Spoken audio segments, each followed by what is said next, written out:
President, and that this meeting has been duly called and its notice has been posted in accordance with Texas Open Meetings Act, Texas Government Code, Chapter 551. Board members will now adjourn to executive session as authorized by the Texas Open Meetings Act, Texas Government Code, Section 551.001, concerning any and all purposes permitted by the Act. Should any final action, final decision, final vote be required, then the final action, final decision, or final vote shall take place in open session. And at 5:02, we are now in executive session. If y'all want to hang back and let Julie help kind of get you set up in board book, we now have adjusted to the cheaper version. Huh?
during the course of the evening.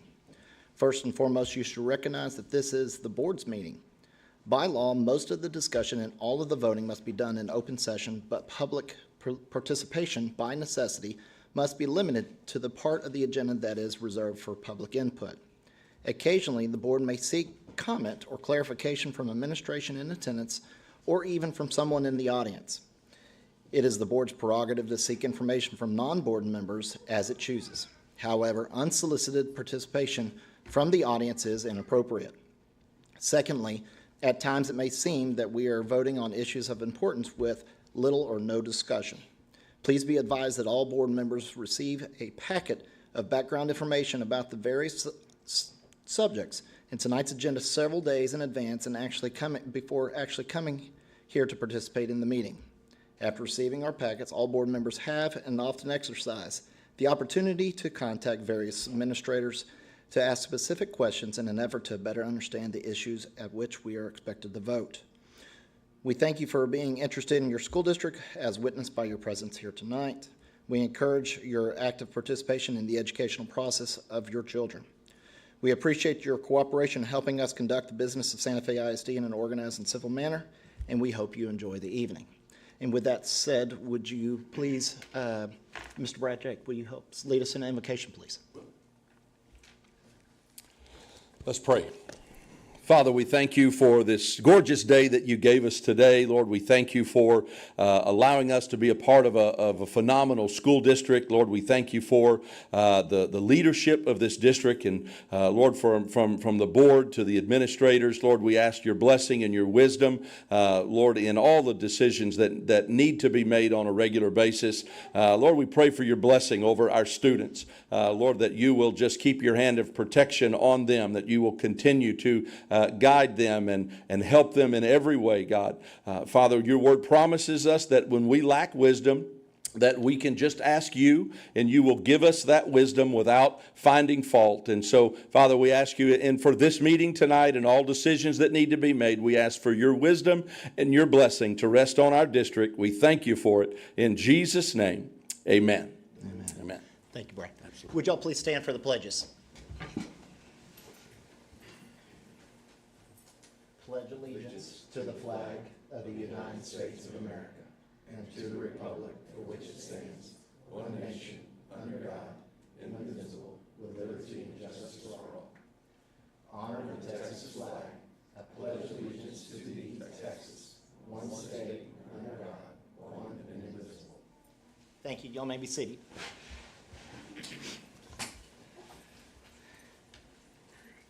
Do we have any business from executive session? Yes, sir. One item. I'll move that we employ Melissa Higgins for 134 days for the remainder of the 2025-2026 school year. Second. It has been motioned and seconded that we approve this hire. Does anybody have any further questions? And if not, please cast your votes. Corey, can we see that up there? Or Julie?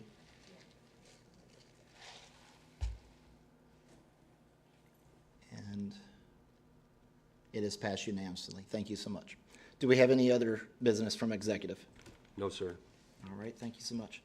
Next, we'll move into recognitions, and I believe, Rachel, you're going to help us with that tonight? Sure am. And I hope to do a better job than I did the last time. Of course, it is shorter today. So first, we're going to call up Coach Tucker, who is our coach for cross country, and he's going to talk about his team for a bit. Thank you. When I call your name, go ahead and come up here. Violet Barnett, Cole Buck, Jaron Butler, McKenna Castro, Marley Cooper, Leo Douglas, Morgan Gibbs, Ivea Herrera, James Kozer, G.J. Ramos, Mallory Richardson, Chris Munoz, Keegan Votter, Landon Welsh, and Lane Welsh. And we're missing a few. Some of them had jobs, funeral, and some other things. But we have 24 when we're actually all here. When I took over the job, I really wasn't sure what to do. I thought I was coming just to be the basketball coach, and then they kind of asked, hey, could you also do this after I'd taken the job? So I was like, Let me think about it. I've got a wife who's a head cross-country coach, and so I talked to her and I talked to some other buddies, and I was like, okay, I'll give it a whirl. Let's give it a go. Let's see what we can do. I knew it wasn't going to be easy. The numbers weren't very good. They only had 9 runners last year, and that was typically what they'd kind of had. But like I said, we've grown it up to 24 people, and I'm very, very proud of them. We recruited. They did a lot of the recruiting for me because I didn't know a lot of the people here, so they deserve a lot of credit for that. When I first came in, I kind of do some things I always do. I always have 2 posters that I hang up. First one, it says, a stone cutter hammers away at his rock perhaps 100 times without as much as a crack showing in it. Yet at the 101st blow, it will split in 2. It's not that blow that did it, but all that had gone before. I always have that hanging above my desk along with the other one that says, lower your standards and you'll lose your winners, raise your standards and you'll lose your losers. And so I just kind of followed that in keeping folks around. Some of their accomplishments this year, like I said, the big one was they grew from 9 to 24 kids. When we got to that first race, the goal was, hey, let's just finish this one without walking, okay? Let's try and get through there. And then every race after that, it was just like, hey, run faster than you did last race.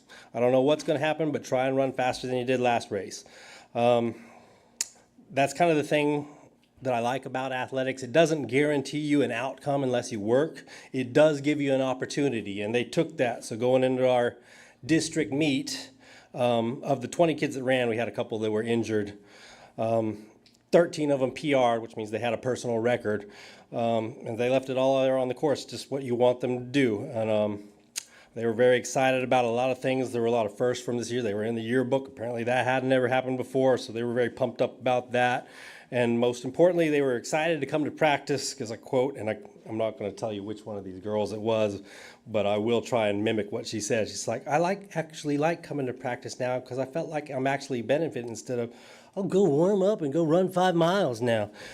So, I think we accomplished a lot there, and we're only losing 2 seniors, so we're hoping to keep growing the thing. We've got the junior high thing. We're expecting some good runners from there, and we've already had other kids asking to come out next year that I kind of had to turn down because we'd already halfway through the season kind of thing. So we're excited, and we're going to see what we can do with this. Give them all a round of applause because, like I said, they did it all. Thank you. Stand right here, facing this way. Undercover ninja thing. Hey, coach, this undercover ninja thing, is that what it all? What's that? The attire is. The girls pick it. We always let them. Okay. Good man. Yes, it's actually, that's exactly where we do it. This is awesome. Basketball kids, yeah. Not as good as Lizzie, but probably could have, but I'm sorry, I think you can get it on the line. It will be recorded. 3. Gotcha. All right. And then any parents, if y'all want to. Oh, sorry. I'll get my head out of the way.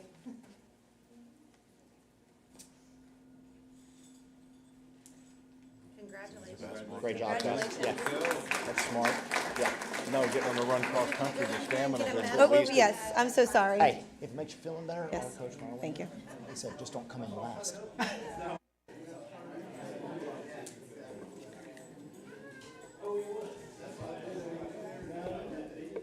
Thank you, kids, and thank you, Coach Tucker. Thank you for being willing to support these kids. And I don't know about anybody else, but I think he could possibly motivate me to run. Okay, so let's go ahead and start with the district would like to announce the proclamations that we will be celebrating during the month of November. First, we have National School Psychology Week. We have the Texas Character Education Week, Education Support Professionals Day, and Parental Involvement Day, and STEM Day.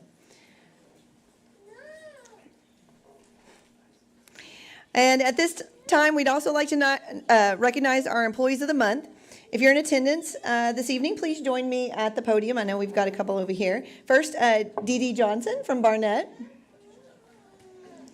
Madison Brown, Kubitschek. Taylor Denisi from Woolham. And Lauren Couch from junior high, and Bob Curris from high school. Hannah Nally from ALC, which I know her daughter is sick today. Transportation Department, Devin McLevin. Maintenance and Operation, Alvin Martin. Custodial Department, Chad Moland. Nutrition Services, Sherry Fisher. Police, Greg Paulson. All right. Can we give them a round of applause? And then we're going to get you to do just what the kids did. And then at the end, you'll get your certificates at the end.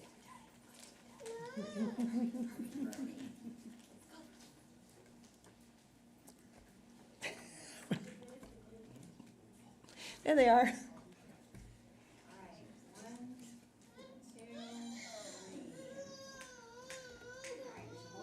So families, if y'all want to come up and take pictures. Any family members want to take any pictures? So, there you go.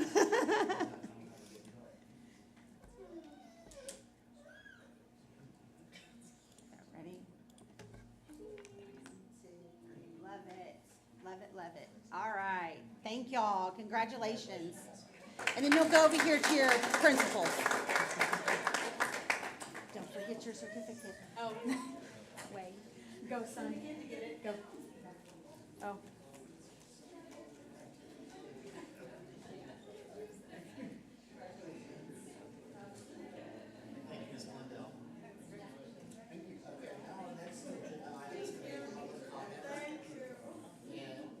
Sorry, Mike.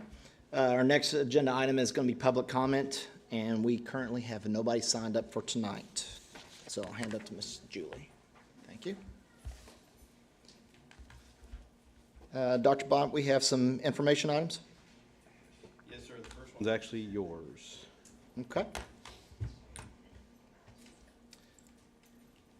Under State Board of Education rules, completing the required continuing education each year of service is a basic obligation and expectation of any sitting board member. As presiding officer, I'm required to announce the names of each member who has completed the requirements continuing education, has exceeded the required continuing education, and who is deficient in meeting the requirements continuing education. At this time, board members who have completed the required continuing education are Rusty Norman, Patrick Kelly, James Grassmuck, and Eric Davenport. Those who have exceeded the required continuing education are John Couch and Angie Lambert. And still working on it is Clay Hertenberger at this time. Number one. Number one. So way to own it, buddy. That's the So- key. Dr. Bod, that completes my requirement to provide that update. Thank you, sir. Our next information item is actually going to come from Mr. Bailey. He's going to give us an update on our delinquent tax collections.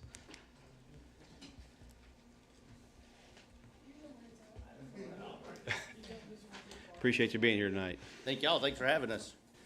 Okay. Did you have a PowerPoint? Yes, ma'am. Okay. I'll stall for time. It's not this one, I'm assuming. It's one that's on the book. I think I have past reports. We can go back to 2002, I think, that are on here, so. But really, while he's doing that, thank y'all for allowing us to come up here and give y'all a real quick presentation, just where you're at on your collections and your delinquent tax collections. I want to introduce Damien Millington. He's an attorney that I work with. He does a lot helping us out in Galveston County, attends a lot of the court down there for the districts, and so he wanted to come here and let y'all meet him. It's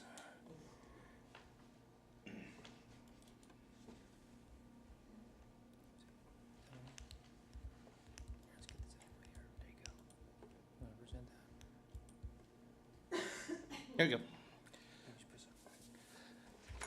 So Damien's been with our office for several years now, so we thought we'd bring him along, and he does a lot for us, like I said, in Galveston County. But once again, Jason Bailey with Purdue Brandon. We're fortunate to be your delinquent tax attorneys. I just want to go through real quick, just to let you know what we've been able to do the last year since I've reported in the collections for you. As usual, we're going to start talking about the 2024 year. That was the most recent year that was turned over to our office and for collections. Back in October 2024, y'all mailed your original tax bills out. You had $24.3 million in tax levy. All the figures I'm going to talk about tonight is just going to be base tax only, but that was the amount of base taxes that y'all assessed in October 2024. The taxes are due, as you know, immediately upon when you receive the bill. They're delinquent if not paid by February 1st of 2025, and that's when the penalty and interest that goes to the district begins to accrue. Penalty starts at 6%, goes up to 12% on July, and interest continues to go at 1% per month until it's paid. So they would have sent out the tax notices at tax office to let people know that the taxes were delinquent. Then in May of 2025, they send out a notice to say, all right, y'all been delinquent. If you don't pay by July 1st, we're going to turn it over to our collection attorneys, and an additional 20% penalty will attach on top of the penalty that the district imposes, as the legislature tells them and mandates that y'all must impose. And then on July 1st, 2025, anything that was not paid was turned over to us, and that additional collection penalty attached. As I said, the numbers we're going to talk about tonight are base tax only. If we collect it, we collect all the penalty and interest that is due the district. Y'all keep that. We collect the collection penalty, and that gets paid to our firm for our services. So tax office as usual, and thank y'all. Y'all have a great tax office. Alex and Sarah and everybody down there does a great job. A lot of the success I'm going to talk about tonight has been helped and assisted by them. They'd already collected almost 96% of all the taxes imposed, leaving a little over $978,000 for us to collect. And like I said, we hit the ground running on July 1st. We get an automatic update. Actually, Sarah has to download it into our system, so we keep a live version of your delinquent tax roll in our system, so we can call, we can email, we can text, we can do title work, we can do everything we can to reach out to your constituents and try to find out what the problem is and assist them in getting those taxes paid. So we immediately hit the ground running. And this next chart will show you what we've been able to do in the first 3 months of collection. As you can see in the gold, we have 40% of all the base tax that's been turned over to us was collected in those first 3 months. It's very important to hit the ground running on delinquent taxes before it gets out of control, find out what the problem is, and work with the people to get them paid. If you start on the top, you have just a small percent, 1% in bankruptcy. If somebody files bankruptcy, they get the protection of the federal courts. We represent the district, file claims, make sure that you get paid in the bankruptcy court. If not, we get it thrown out of the bankruptcy court, so Damien and I can begin to continue to try to collect it in the state court or through phone calls. You have only 5%, 51,000 base taxes are deferred. These are people's homesteads. They're either over 65 or disabled. They have the right to not pay their taxes. The taxes continue to accrue and will continue to accrue until they no longer occupied as a homestead, but we're not allowed to try to collect it through a lawsuit or any other state causes of action, but we continue to monitor and work those with your tax office. You have 184,000 of base taxes that's in litigation. If we put it into litigation, you can be rest assured we contacted the individuals or attempted contact any lien holders to try to get the taxes paid before we would go to the measure of actually suing them. You have a little over 59,000 or 6% of your roll that's in an official payment plan with your tax office, and they're working with them and making those monthly payments, and we, along with your tax office, monitor and help keep those people on track. So that leaves almost 286,000 that I haven't collected, isn't in suit, bankruptcy, deferred, or payment plan, that will continue to work, and we'll continue to work on those taxes to get more of them collected for you. This chart represents everything that the tax office and our office has accomplished since October 2024. As I said, there's a little over 24 million in base taxes were assessed, and you're at 97.5% of all of the taxes that were imposed have been collected. This chart just goes to show that, I know you might find this hard to believe it, not everybody likes to pay taxes, but the good thing is if you're paying your taxes in Santa Fe, your neighbors are paying their taxes in Santa Fe. Just make sure that everybody carries this burden equally. And the district does a good job, and we do our assistance to get that accomplished. Real quick, I can talk delinquent taxes all night if you want, but I can just run through these last few charts and show you some historical analysis. The 2023 tax year was turned over on July 1st of 2024. That first bar chart represents our first year of collections. We got you to 70.9% of all the delinquent taxes turned over to our firm were collected. A year and 3 months later, we're at 71.6%, leaving us $248,000 that we'll continue to work through. 2022 tax year, almost $900,000 in base taxes were turned over to our firm. That first year, we were at 69.6. Our goal is to try to get it in the high 60s, low 70s in that first year. You can see by 2 years and 3 months, we're at 79.3%. And for the 2021 year, a little over $906,000 turned over to us, 74.6 collected that first year. And by 3 years and 3 months, we're at 84% of everything that was turned over to us was collected. Just goes to show you do not have a delinquent tax problem here in Santa Fe. As the district continues to grow, we continue to grow with you and make sure that we can do everything within our power to make sure that the taxes stay under control. That's your annual tax report. I'll be happy to answer any questions y'all have concerning taxes or delinquent taxes or anything else. Yeah, I've got a question. Yes, sir. Comparatively speaking, in Galveston County, how does Santa Fe fare the rest of the county in terms of collecting delinquent taxes? It depends on where you compare yourselves. If I compare you to Friendswood, I represent Friendswood ISD. A lot easier to collect taxes in that area. People have a lot more money and they have very, very high collections. You get into some other lower socioeconomics, you're kind of in the middle. We represent Dickinson, Clear Creek, Friendswood, and Santa Fe, and we can all get them close to that 70% range in the first year. So y'all have good collections. Okay. Thank you. Is 19% in litigation, has that been kind of this standard area for the last several years, or has that gone up? It's probably pretty standard. I've seen it as high as 25% if I'm just thinking of some of the old charts. It just depends on what's in there, if there's any really large accounts. Sometimes there's an abnormally large account. Most of the stuff we're able to resolve without going to litigation. A lot of the stuff in that 2024, we probably sued them last year because of 2023 and we're still working through the court process. But y'all don't have a ton of litigation filed. The tax office works with your folks on payment plans and we work with them and we try to keep that at a minimum. If I file a suit on a husband and wife for the mortgage, it's going to be anywhere from $800 to $1,200 in court costs. And we'd rather work with them and get them to pay that money to the districts. So we try to avoid litigation. We actually consider it a failure if we've got to file a suit because we're going to try to do everything we can beforehand to get them collected. But it's going to always, there's always going to be people who aren't going to pay and we have to put them through there, but that's probably about average. Any other questions, Mr. Bailey? Thank you so much. Really do appreciate you. Thank you for your time. Also. Our last information item is actually going to be on our library book approval process. I'm going to ask Ms. Harris and Ms. Healy to go ahead and come up to the front.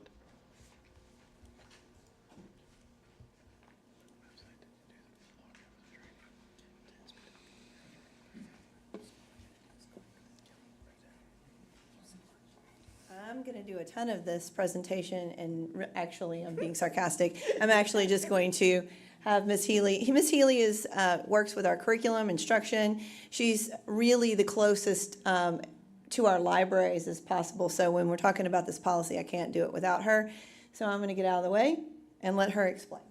All right. So what we're going to be talking about is Senate Bill 13 and the impact that it has currently on our libraries. So in order to do that, I just wanted to go over some things that we currently have in place already in the district.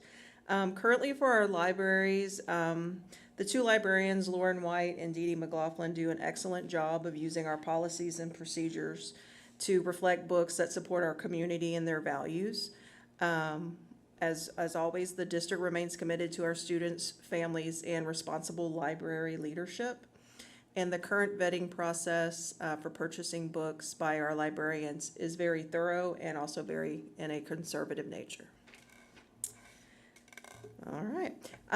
This is a snapshot of something that our librarians use to vet the books. And what you'll see there is a lot of the companies that they vet their books from. Destiny Software is a company that we currently use.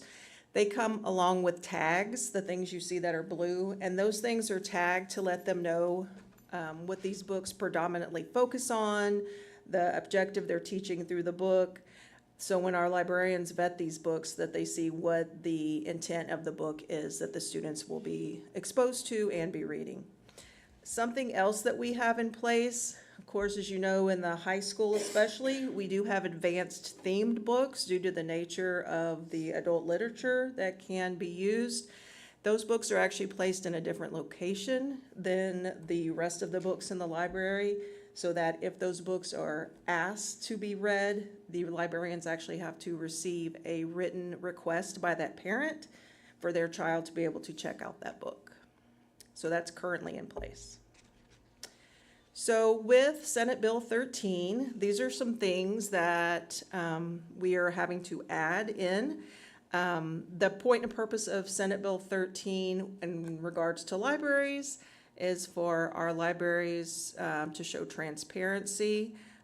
Something new I'm going to go over is that the board will actually need to approve the books that we add to our library collection.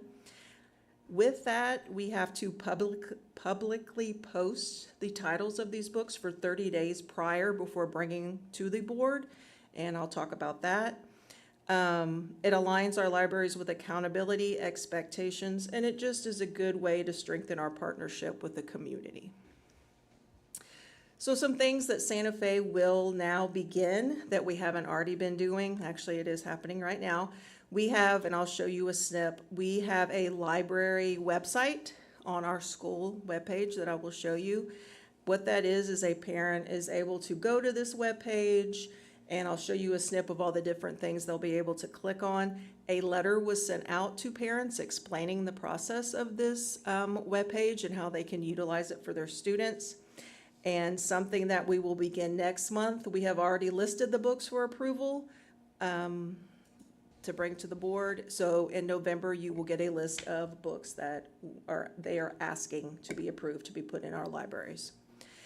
Last thing I wanted to show you is just a snip here of what this actually looks like. If I'm a parent, I can go to this page. I can get to it under the parent link or the curriculum link. They are able, where it says SFISD catalog, they are able to click on that and search for any book in our SFISD library. They are also able to click on what their students have currently checked out. The proposed library materials, that is actually, if you click on that, that will take them to the list of books that we are proposing to approve that will then be brought to the board the next month. And the challenge of library material, if and when the parent looks at the library books and they'd like to challenge a book that is on that list, they are able to click on that link, fill out the form, and we will receive that form and go from there. And I think that is it. Does anybody have any questions? Yeah, I've got several questions. Sure. When you said they would fill out the form and it would go on from there, does that go to some committee? Does it go to a principal? Does it go to? So they have a couple options. When they click on that, it can come to the curriculum and instruction department, and then as a C&I team, then we then look at that book. Or it can go to the principal and the campus principal that would then contact us and let us know that they've received a letter from a parent. I see. And if the parents still aren't happy, does it eventually get pushed to the board, I guess is my question. Yes, sir, I would believe so. If we have a parent that's challenging a book, I would think we would bring that to the board, yes, sir. Yeah, I just want to say, I think our local policy is very good here. It's kind of an opt-in. I know I've talked to Dr. Bott about it. I think it's very good. And I think we've been reinforced not only by Senate Bill 13, but there was a Supreme Court decision this past summer that gave the schools wide latitude in choosing books and keeping some of the bad things away from children. So I just want to compliment you on a very thorough job of explaining what's going on, and Thank you very much. appreciate your presentation. Thank you. Any other questions? Good comments. Anybody else? No, sir. Okay. All right. Somebody might like to make a motion. There's no motion required. Oh, it's an informational items. Gotcha. Thank you so much then. With that, we will move into our consent agenda. Yes, sir. We just have minutes and accounts payable. We have our budget amendment. We have the BFF local policy update, which was the language change from ethics, from our team of 8 discussion, and then our proclamations. I move that we approve all items of the consent agenda, items 10.b through 10.h. Second. It has been moved and seconded that we approve all the consent agenda items. Are there any other questions before we vote? And if not, I'll ask you to cast your vote, please. And consent agenda has passed unanimously. Thank you all so much. With that, we will move into the regular agenda, and I think, Ms. Blundell, you have the first one? Ms. Blundell. I took it once, but maybe not twice. I'm just messing with you. All You're still- righty. My contact says Blundell. Oh, well, yeah. Need to update that again. No, let me get Jenny to fix your phone. All righty. Hers is her maiden name too, so. You really need to get Thank that you, one. thank you. Yeah. Thank you. Okay. Well, I'm here to talk about our improvement plans. And these plans are, they are in your board book. They are very lengthy. There should be 6 of them in there, 1 for each school. It's a campus improvement plan, and then we have an overall district improvement plan. So I'm going to try to sum up some of the process and kind of highlight a few of the biggest, most pressing goals that we'll be doing and focusing on this year. First, the whole process for creating a campus plan and for creating a district plan really takes a full year. You're looking at data, and it's an exhaustive amount of data. It also involves community and parents, and make sure that we collaborate about what's the most important thing, and to make sure that we're not leaving any particular areas out. And I hate that Stephanie's not here because her beautiful daughter is in the little picture, so I thought that was a cute picture. Here are the areas of data that we do address. So as the principals can tell you, we have a data slide that we collect through the years, and all of these areas, not just achievement data, because if you just look at achievement data, then you're not looking at some of the other, some data that might be qualitative or, have to do with parent and community involvement and things like that. So these are all areas that we collect throughout the year, and we create a slideshow that it's easy for them to gain access to and to look at. And it's, about 150 slides. No one can look at that much data, and that's why I'm not showing you any data here. I can just assure you that they look at the data throughout the year, and their committees do as well. After that data is collected in those areas, they basically go through a root cause analysis. Actually, Mr. Couch was in one of our DEIC meetings one time when we were actually doing this kind of thing. Basically, it takes the problem and brings it down to what the cause or causal factors are, so that when we build the plan, that we're not building it just to be in it, to not have any effect again. So it will actually make sure that we get around those causal factors and improve the system.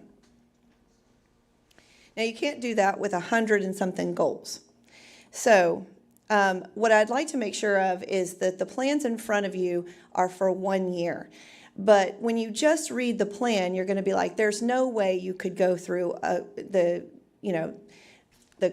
root cause analysis and focus on about 100 goals. You're correct. Some of those goals in there are compliance driven. So if we're doing something new, there may be, and I'm going to try to highlight those for you today, we're going to spend an enormous amount of effort. But there's a lot of things that we do on the day-to-day that are listed in our improvement plans, both district and campus. That is because we're going to spend title funds on them. So if you're wondering sometimes, why do they write the same thing every single year? It's because every single year I need to use title funds for it. So that's partly why. So today, before I go onto the highlights, we do want to say that these plans should change. You've heard the word dynamic. The plan should be dynamic. That doesn't mean like the exciting dynamic. It means like it should be ever changing. If we're following the same exact improvement plan with no changes, at the end of the year, then it's probably a dead plan. So things are going to happen throughout the year. Areas will come to light and we'll need to make adjustments. And so you'll actually see that as I start posting it on the online after it's approved, you'll see revised date, revised date, revised date. And you can always see where we're making those changes. Okay, so the highlights from the elementary campuses. I chose 3 goals that they all actually have. So these are 3 major goals that we have in all of them. But I just put it under each one. First, we're going to be focusing at the elementary schools on Tier 1 classroom instruction, and that's the implementation of Bluebonnet. Oh, my N fell off. Barnett, but again, they're all working on it, is we're going to be working to improve some of the learning for our emergent bilingual students, including looking into a dual language program. We don't have a dual language program right now, but we have a committee, and we've actually even started to see schools to find out what the best program is. Under Kubitschek, I put our MTSS system, which I know I spoke to you guys over the summer about this multi-tiered system that we would help with academics, behavior, and mental health all in one. So those are big goals. Those are the highlights of goals. So when you read all of their plans, they may have a lot in there, but those are a lot of what we'll be focusing on this year. Junior high, we're going to be focusing, again, PLCs probably goes across the board as with all campuses, but I chose to kind of highlight their PLCs because they have some different ways in which they're going to be addressing learning. So that's just one highlight from there. And then the high school is going to be, again, they began this last year, but really focusing on TSI scores. And we're now testing all of our juniors. We did the first run last year, and they're continuing on to implement that process because the more students that pass TSI, not only are they college ready, but it also affects our outcome bonus. Highlights from departments. Athletics, I chose just how you help with grade checks and making sure that he's supporting academics. Maintenance, we're looking at cost-effective maintenance strategies. Technology, 2 that are really important are digital citizenship, and then, of course, due to what's happened last year was the increase in cybersecurity. Finance, I don't know how to say it any better than you're going to maximize the use of financial resources. So, and he does watch us, and he does make sure that we do that. Nutrition, she has a great mission in her department, and basically she wants to make sure that kids are eating and they're well fed so that they can learn. And so she's going to try to increase participation in breakfast and lunch. Curriculum, our job is to support the 5 goals that I just presented with the campuses. So I tried to squeeze it in that little box, but essentially our entire department is focused on those 5 campus goals, along with special education. But I did pull out supporting MTSS. If a student is doing well in the MTSS system, sometimes they don't have to go into a special education setting. And then scheduling for special education teachers is a huge need. Police, they want to improve the communication and positive relationships on campuses. And then transportation is using proactive measures, which also fits in alignment with our MTSS goals. So a lot of our MTSS stuff that we would do in the classrooms also transfer into being proactive on the bus. So those are highlights from our departments. And I just thought that was a really cool picture. Do you have any questions before I ask that you approve these? Any other questions? I don't have any questions, but I do want to applaud you.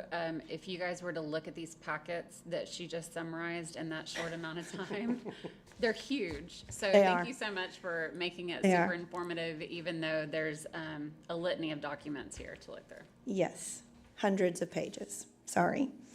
But yeah. And that is not my work. That's the people in this. I can't take credit for all that's in there. It takes all of us. But there's a lot of goals in there. So Any other questions? Couple of questions and maybe Okay. some comments. I'm assuming you use the Y-tree analysis to We Get to use the several root different cause? types, but yes, we use that's the one that I used in DEIC, but sometimes people use like what's called a fishbone analysis. Sometimes they'll use the 5 whys. Yeah. Sometimes they'll use other types of causal factors. And sometimes our principals will choose a different root cause analysis depending on the type of data that they have. So, but it does take over time is where they do these types of things. Yeah, and I'm curious too, one of the goals is we want to change our culture. Can you talk a little bit about that? Oh, which one? On which district? Yes. Culture. Oh, you're talking about the board goal? Yes. The board goal, okay, so what we do is we follow underneath your board goal. So when you're talking about improving the campus culture or with community or whatever, we any kind of goals that we would have, we would put underneath that. I see. But what we are always paying attention to culture, absolutely always. We do surveys for culture, so your campuses do like they'll survey their teachers and their students and the community to find out what is the perception data that we have of, do they feel like this is a good place for their kids? And we do the same as district. I think your. Hope I'm answering your I think your question. communication is very good. I was Okay. more interested in some of the details around changing culture, how we were Mm-hmm. going to do that sort of thing. Yeah. I am somewhat appalled these days at some of the history knowledge around students and even young adults. Just the lack of awareness around American history, as well as some of the details about government and how laws are made and the political side of it. I would hope that somewhere down the road we would be able to meet some of those challenges. So. Well, I know those things are taught specifically, they're taught throughout all of the years as far as government, but the biggest times where you'll see that is in 8th grade and in 11th grade. Yeah. And currently our 11th grade scores are outstanding, and our 8th grade scores we want them to be better because we're prouder, but they are very close to the state average. Yeah, and I'm not so much talking about Santa Fe. You're just talking about in general, this world. Just in general, yeah. This world. So, Well, yeah, certainly I would like to see. Well, at least we us- can take care of our group. Yeah. So, Sure. yeah, I guess, that's the best we can do, but. So if I were to make a walk through the high school and ask some questions, what kind of answers do you think I would get? Well, we were talking about high school kids, but if you actually sat down in a classroom, I would, and asked them, depending on when in the year you're asking, they would probably be able to answer pretty well. I understand that's a. Sometimes they that's an like to be open funny. question, If you but ask in the hallway, they're probably going to say something funny as a joke, or whatever. But if you sat down in a serious fashion, they could probably have a good conversation with you. I am always thoroughly impressed with our 2 U.S. history teachers. Of course, that's the second part of U.S. history at the high school, but that's Taylor Wolf and Miss Sinceri. And you can often hear some really good conversations in there. And from what I've seen in the junior high, I think that is, we also have some fantastic teachers there. The problem is that sometimes 8th graders are going to have a harder time speaking up to somebody that they don't always know. And the concepts are harder, and because that's the first part of American history. So, and that has a lot more of the government pieces, but that's where they begin learning it, is 8th grade. I will say this, I did visit the junior high in the 7th grade Texas history class, and I was favorably impressed with the teachers as well as the students. Yeah. So, but I am a little concerned about, what we're teaching, what we're learning, that sort of thing. So I look forward to going to the high school and maybe talking to some of the history teachers as well as some of the students. Yeah. Really appreciate all the work and effort that went behind this. It's a tremendous amount of work to do to gain collaboration put this together and then try to implement it. Your efforts aren't going unnoticed. And just wanted to say thank you for all the hard work. No problem. We appreciate it. Any other questions? No, ma'am. Thank you for All right. everything. No problem. I guess at this point, I will ask if y'all will consider and approve the campus and district improvement plans for the 25-26 school year. I move to approve the 2025-2026 campus and district improvement plans as presented.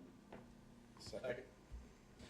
We have a motion and a second to approve the 25-26 campus and district improvement plans.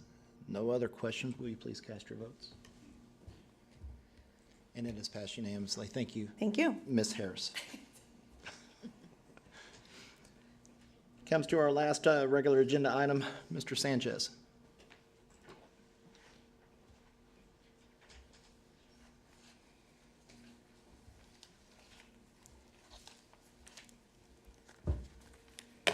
Well, good evening.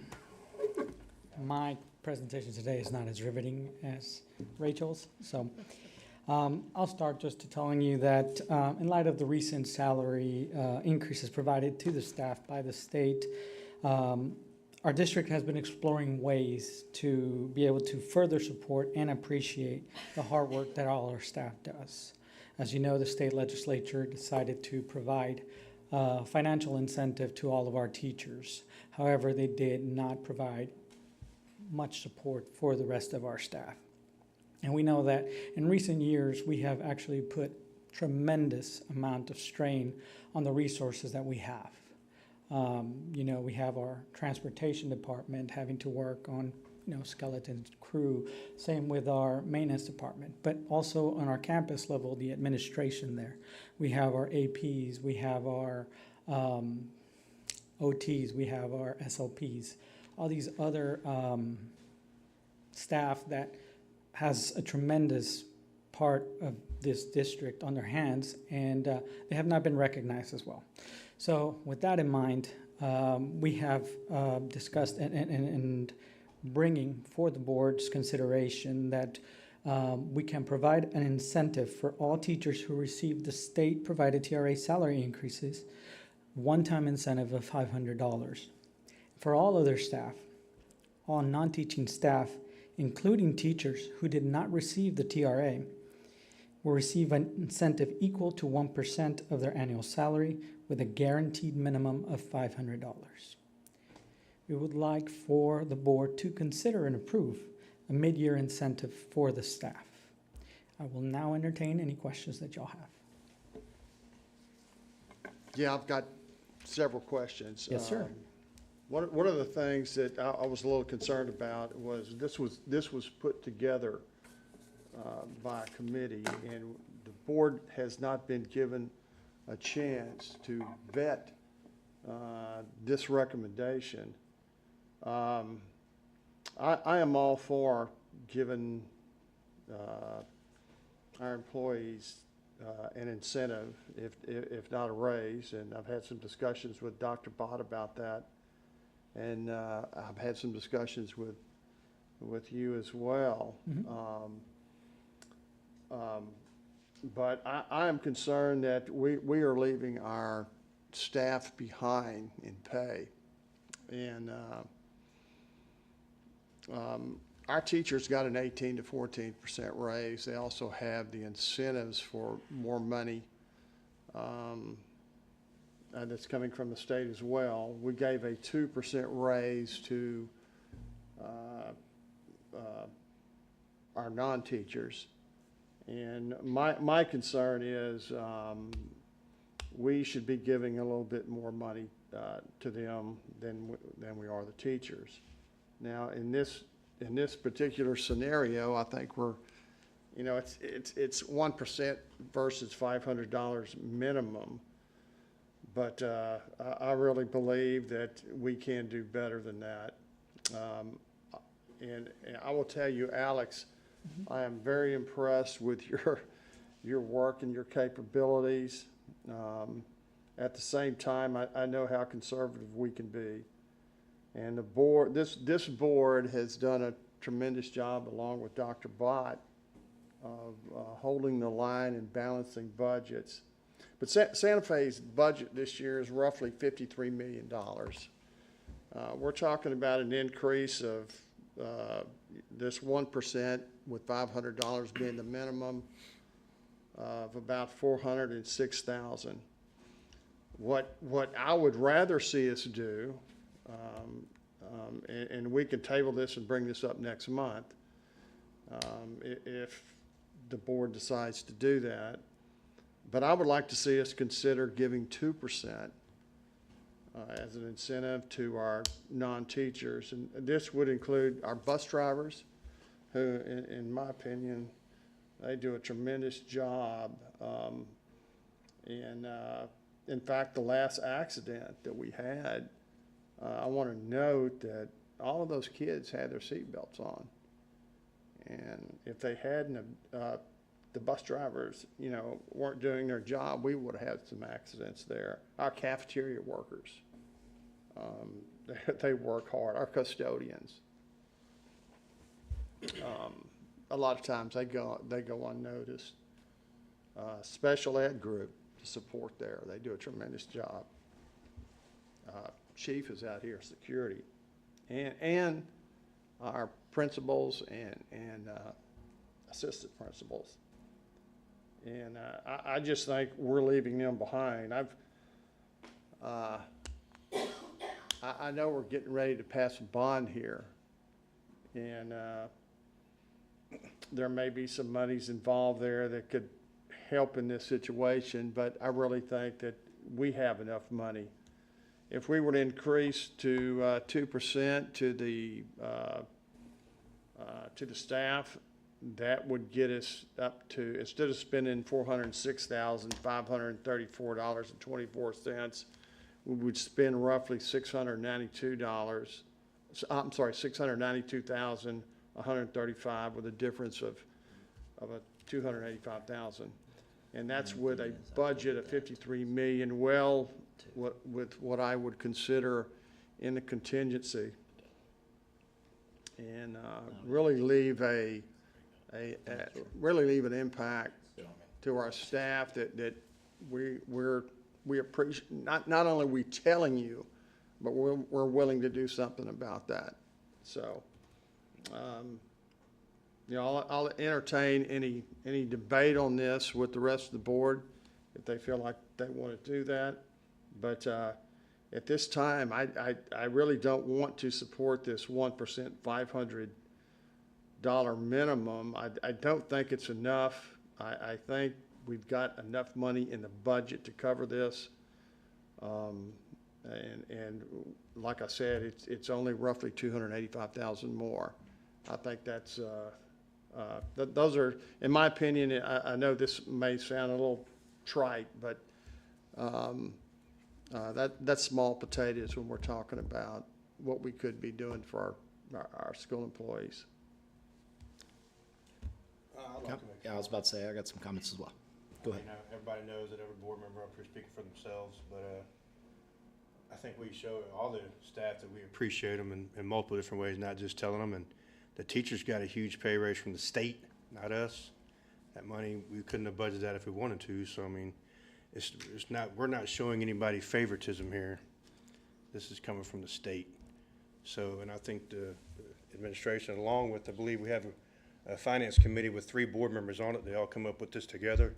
It wasn't just, Alex and a couple people. I mean, it's representative of the board as well. And then I believe we all got a phone call, discussing it also.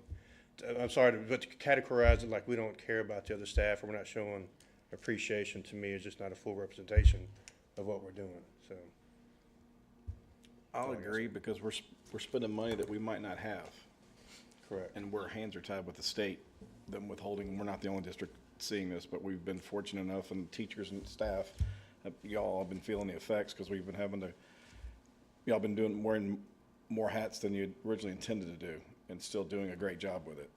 But we're in a situation where it's. I'll say this, your words are valid completely, and I think that our teachers and everybody else truly deserve more, without a shadow of a doubt. When the finance committee meeting met last week, your comments, other comments that we haven't discussed now about going, what other things, options could we do? What did we not do? We looked at all of those different things. You made some great comments about the bond as well.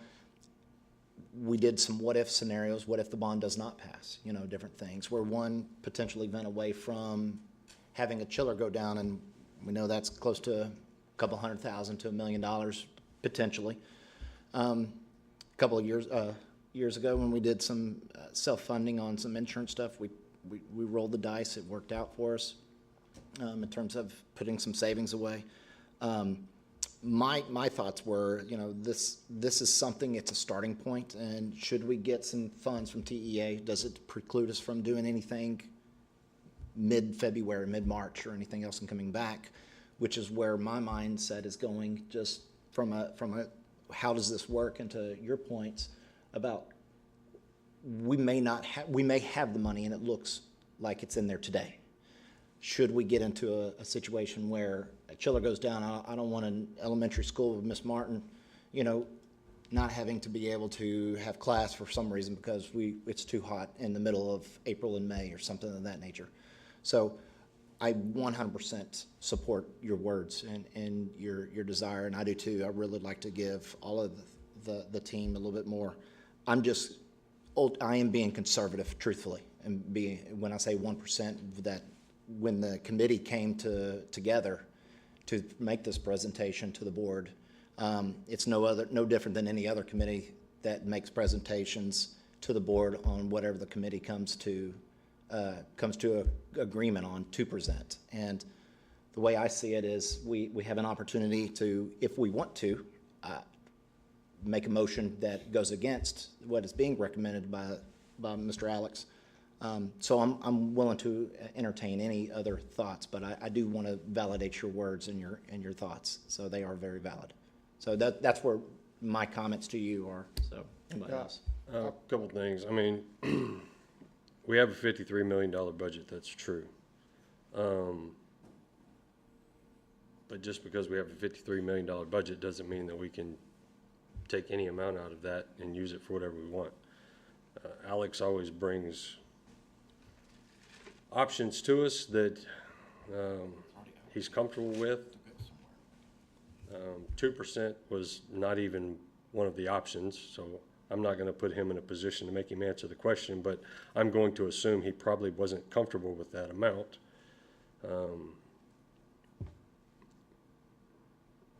We have a $53 million budget, and we finally got it balanced.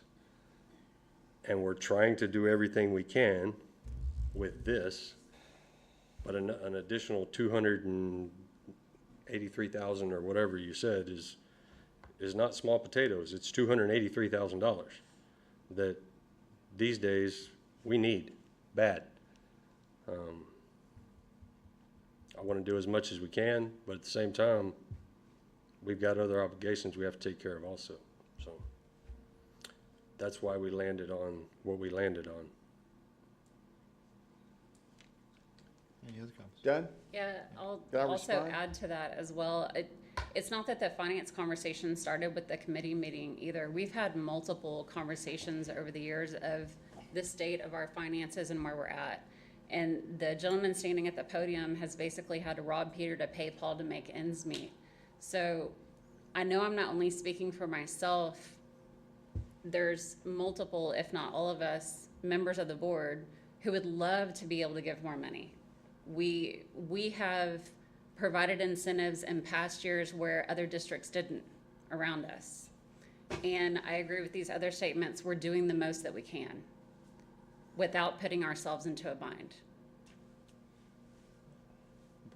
Can I? Yeah, absolutely. Can I respond? Sure. Okay. We've got a $53 million budget. Alex, what is our fund balance? As of right now, we have roughly about $12 million, but out of those $12 million, roughly about 8 of those are from our maintenance tax note. So free and clear, we're talking about $4.5 million. How many days of operation do we have? As of right now, we have 89, What's the state law say? 90 days. Exactly. And that's a recommendation. Actually, on that note, we actually get, unfortunately, we do get graded on that.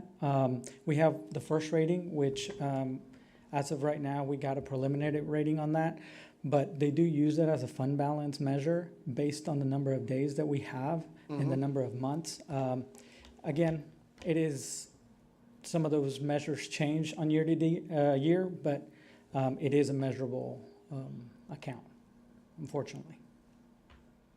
And how much money do you think you project of putting in fund balance this year? Well, and we spoke to this earlier. I mentioned we could potentially see about $1.5 to $2 million, and that's assuming that the 2023 value that was reported to the state as a correction actually comes to us during this year. And again, that's all depending on TEA and how they do their payment. But then again, we've been waiting for this for almost a year and a half, almost 2 years already. So there is a potential that we could get it this year, and we will have those additional $1.5 to $2 million in the fund balance, or we could see maybe a potential having about $500,000 or less.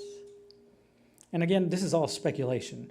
Right now, just in data that we have, we are, even TEA waits until like the end of October to use what we call the PEAM snapshot, where it gives them all of our data and information on that. Yep. So that we can get a more inaccurate account. You know, we did run into an issue. It was, I can't remember if it was last year or the year before, where we had a very large amount of students graduate early from our ISA. And that took a toll on us because it impacted our ADA for the remainder of the year. And so that really impacted us. And losing about 18, 20 kids can equate almost to $800,000 in actual revenue that comes to the district, just from their attendance, just from their enrollment, and any additional programs that they may belong to. So, you know, like you mentioned, we are being conservative. In the best case scenario, we could end up doing great things this year and be able to take into our fund balance a really good, healthy fund balance. But that's a big if. You know, I know that last year we lost the chillers at Kubitschek. That ended up costing us almost $1 million. We lost a bus. That's almost $200,000 that we have to replenish. Now, the insurance covered part of it, but they basically covered about half, if that. We have other areas that need to be improved. So when the recommendation was done, the choices that were brought up were areas where, as a financial advisor to the board, it is my job to make sure that we make decisions, or that I provide enough information to make decisions that are based on a conservative approach, to make sure that the district can continue to function on a day-to-day for the foreseeable future. We have seen districts that have failed, unfortunately, on their financials because they mismanaged, they moved too fast, or they weren't able to, I guess, see the ship sinking early on. We have been fortunate enough to see the signs to say, hey, maybe we need to turn the tide. Last year, we brought over to the board a reduction in force, which if you were to give me the option to say, hey, we're going to keep our staff versus give them an increase, I would say keep our staff. But I think the recommendation that I'm bringing, and again, this is just me being conservative. It could be that, you know, like I mentioned, getting the better data in February or March, I could potentially say, okay, this looks a lot better than it can. But again, it could also be, it looks a lot worse than we thought. And you hit on what I was sitting here thinking anyway. You know, when 86% roughly of your budget is payroll,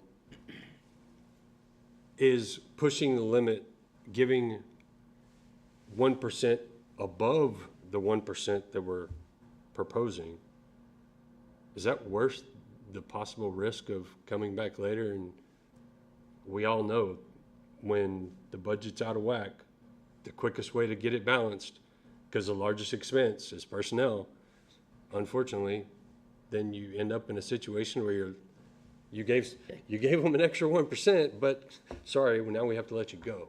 I mean, we don't want to put ourselves in that situation. If we can come back later and things work out great and we can provide something additional later on down the road, then fine, let's look at it. Hopefully, let's do it. Then what's your hurry in doing this within a few weeks period of time without really thinking about all the? If I could speak to that, last year we had proposed the 2% mid-year incentive for all staff. Let's call it what it is, Christmas bonus. That was a tremendous blessing to the staff. And that cost about $800,000. And we ended the year with a balanced budget.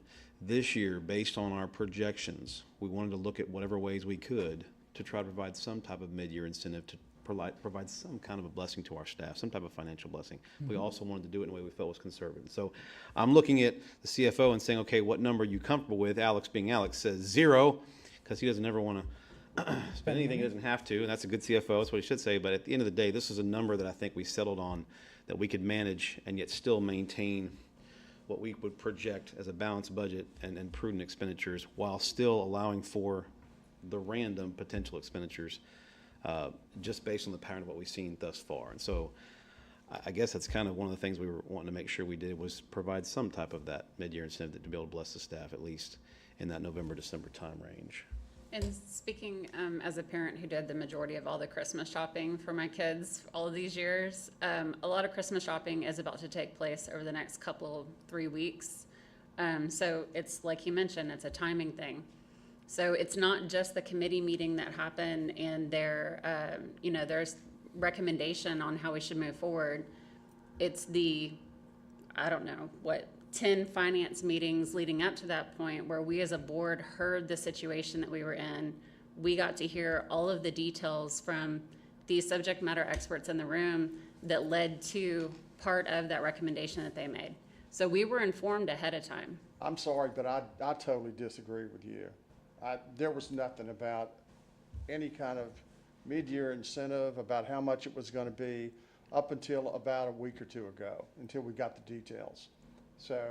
I'm talking about the details of our finances as We've been as a talking district. finances all year long, but this 1% $500 minimum, don't tell me we've been We talking have about that for a 89 long days of time. operating.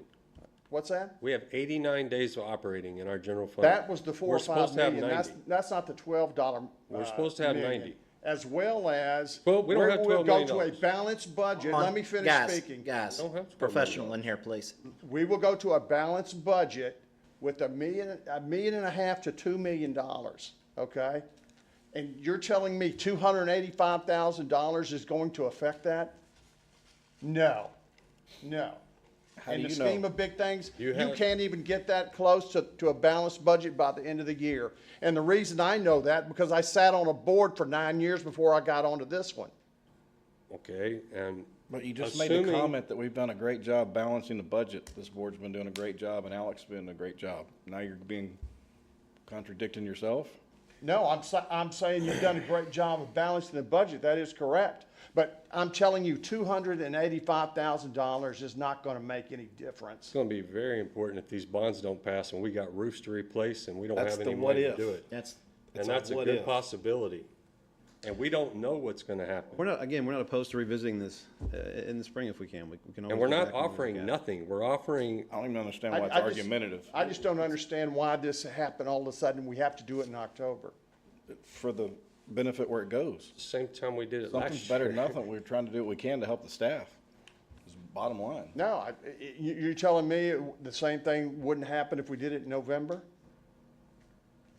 What different, okay, so explain to me November. Why is November better than October? Because there really wasn't enough time in my mind to really get my arms around all this and to really buy into this. Because I felt like the staff out here deserve more money than what we're gonna give them, and I think we have the money to do it.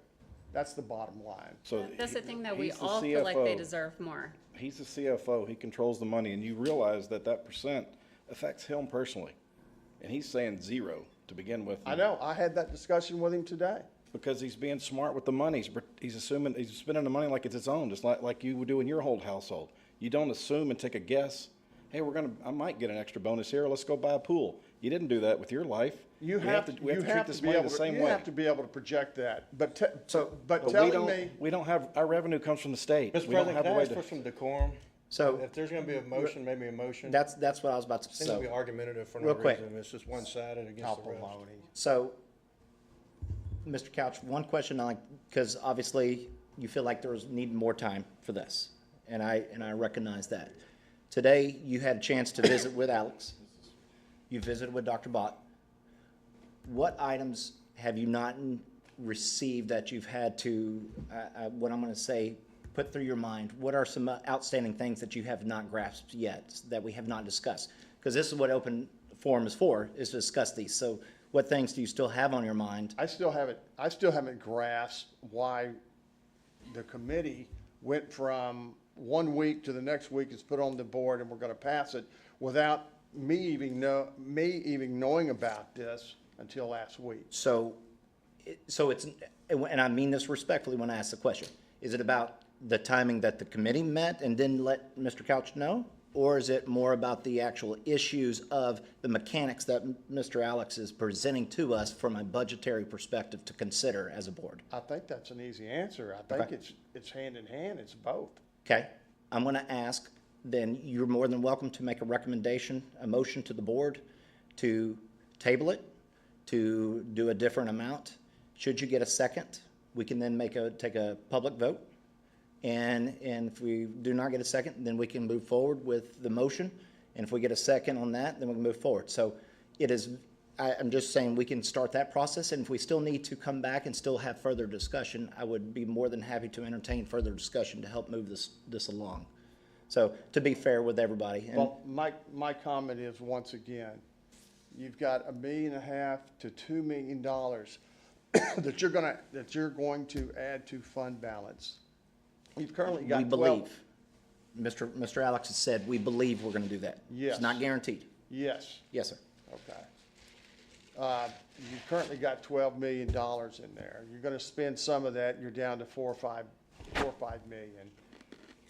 Your $285,000 of the increase isn't gonna make that much difference. That's my point. And I'm not trying to belittle anybody here with saying that in terms of appreciation of what the staff does. I believe everybody appreciates what they're doing. However, I think that the staff would certainly appreciate it if they got more money. That's my point. So, No. And if it doesn't look like you're willing to table this and reconsider, and if the board is, if they're adamant about doing it this month and doing the 1%, the 500, you know, that is the board's prerogative. I completely understand. Understand. Any further comments? I move to approve the mid-year incentive resolution for staff as presented. Second. We do have a motion and we also have a second. Any questions for this first vote? Please cast your votes, please. And it is passed with a 5-1. Ms. Julie, also Mr. Norman is not present for his vote. Motion is carried. Thank you, Mr. Thank you. Owens.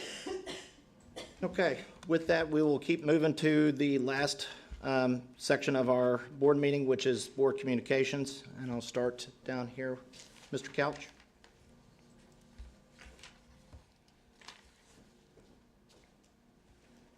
No, No, sir. 1 minute. Okay, yes, sir.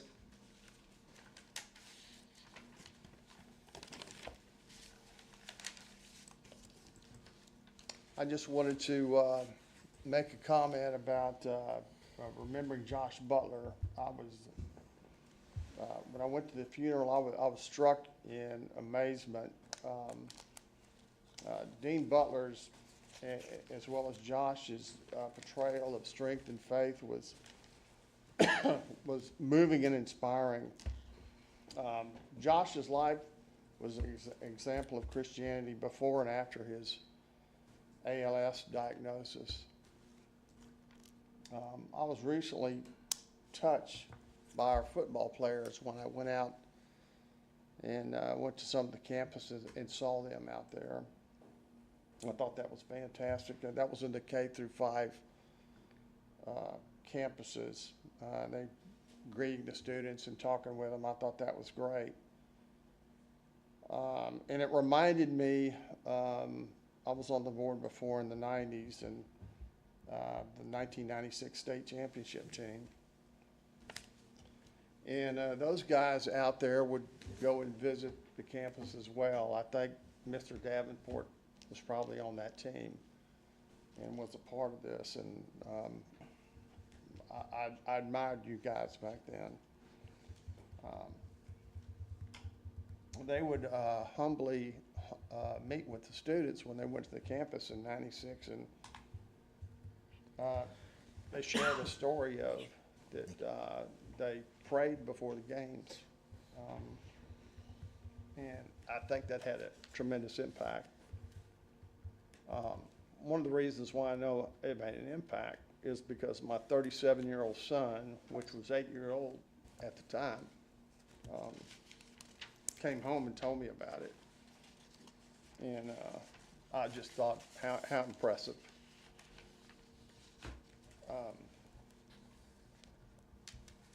It just made a tremendous impact, and I see it today. All I can say is well done, Josh Butler, and well done to Dean and his family, and God bless them. And that's all I have. Thank you, Mr. Couch. Mr. Kelly? I'll just tell you how much I appreciate y'all. Alex, thank you for coming up with the budget that you did. I mean, I know it's not easy to do those types of things, but I appreciate it. And, just wanted to give a shout out to Chief. Sitting at the game with him, kind of noticed, being right there with him for a little bit, you notice how the police officers are very observant to what's going on around them. And it's makes me feel good inside that you guys are there and doing what you do, and I appreciate y'all. Thank y'all. Thank you, sir. Miss Angie? I echo all the sentiments about the Butler family. That entire family is such a huge inspiration to our whole community and have been for some time now. I also want to mention that the other families in our community who have faced both loss and tragedy over this last week, definitely in our family's thoughts and prayers. And also to tell all of you guys to be safe and have fun for Halloween. Thank you, Ms. Lambert. Mr. Grassman? Angie took what I was gonna say. I mean, it's been a rough month between Josh and Sartons and the other ones that we've lost, and it's Gardeners. It's been a rough month for Santa Fe. So say some extra prayers for all of those families. Thanks, sir. Mr. Hartenberger? Don't really have much to say after that. Echo everything else as well. Yes, sir. Thank y'all for everything you do. Appreciate you. Dr. Butt? Just love coming to work. Appreciate y'all for everything y'all do. Our directors, everybody in this room. I always say it a lot. I'll continue to say it every time. It does not work without everything that you do. You just create such a positive culture for our kids and for our families and our community, and even for this board to be able to have the open conversations that they have and still come to successful conclusions and be able to partner together and move forward. It says a lot about this board and this community. We're always asking what's best for the kids, what's best for the kids, what's best for the kids. Whenever we get in arguments, it's what's best for the kids. And I'm proud to work in a school district that's what's best for the kids. So thank you all for always doing that every single day. Thank you, sir. One comment on you, Mr. Couch. You talked about the basketball team going in, being with other students and stuff. We have an organization, if you don't know, called PALS, Pals goes and works with some of the Remember, yeah. great organization. Also, Coach Ryder does some stuff with his football players in the mornings at the elementary schools when car riders come up. So still doing that, and I think it's catching on, so great comments for that. I saw that, fantastic, Coach Yeah. Ryder. Have quite a bit of athletic stuff coming up. So heartbreak loss, but we still have faith. And we got the volleyball that's going to be going to playoffs. It's my understanding that basketball will be starting next week. We got Candy Fest. We got the carnival. I also want to say to the maintenance and transportation with everything with the bus incident. I mean, sure it was not easy, but thank y'all for everything you've done from start to finish there. To the IT folks, great calendar. I saw your calendar this past week as a gift for Bosses Day. And to all of y'all, thank y'all so much. I really do appreciate each and every one of you for what you're doing, for all the comments up here. And for the record, as I look out there and see Miss Martin, her still name in my phone is Miss Grace. So that's still, everybody that comes in the Gotta phone talk never about gets this. changed on the context, including my wife, Jenny Jordan. So, but anyway, thank y'all so much. I wish y'all the best Halloween and into the Thanksgiving season. So we're at 7:19. If everybody is okay to make a motion to adjourn. Second. Second, we can adjourn at 7:19. Thank you so much. Have a good evening.